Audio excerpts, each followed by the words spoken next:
ये भाव की प्रधानता है। भाव से ही गोविंद मिलते हैं, भाव से ही देवी और देवता मिलते हैं। बिना भाव के संसार में सब्जी लेने जाते हैं, उसका भी एक भाव होता है।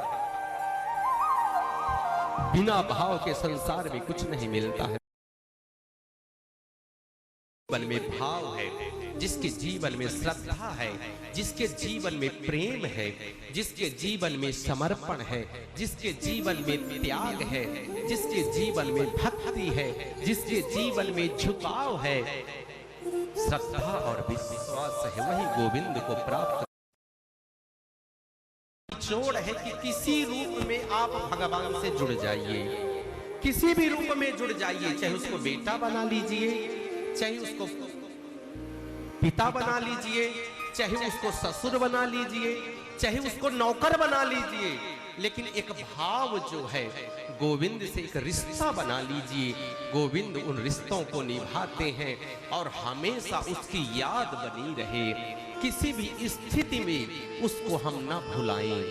यही कथा का निचोड़ है, क्योंकि भक्तों का चरित्र ही भागवत है। इसमें जो चरित्र है वो किसका है? भक्तों का चरित्र ही तो भागवत में है। ये किसका चरित्र है? आप लोगों का चरित्र है कि किस भक्त ने कैसा तप किया, कैसे गोविंद को पाया, किन प्रक्रियाओं से उसे प्रकट किया। जिस दिन हमारा भाव प्रहलाद हो जाएगा, गोविंद किसी खंभे से प्रकट हो जाएंगे।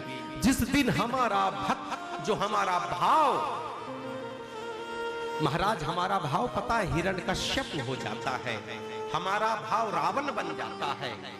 हमारी श्रद्धा जो है प्रहलाद जैसे नहीं हो पाती है, सबरी जैसे नहीं हो पाती है, इसलिए गोविंद हमें नहीं मिल पाते हैं। भागवत जो है, सत्संग जो है, हमारी हृदय को परिष्कृत कर देता है, हमारी भावना को परिष्कृत कर देता है, शुद्ध कर देता है, पवित्र कर देता है। सत्संग भक्ति को हृदय में प्रकट कर देता है। सत्संग से ही भक्ति आती है, भक्ति से भगवान आ जाते हैं, और जब भगवान आते हैं तो आप मुक्त हो जाते हो, अपने धाम को गोविंद ले जाते हैं। यही भागवत जी का निचोड़ है।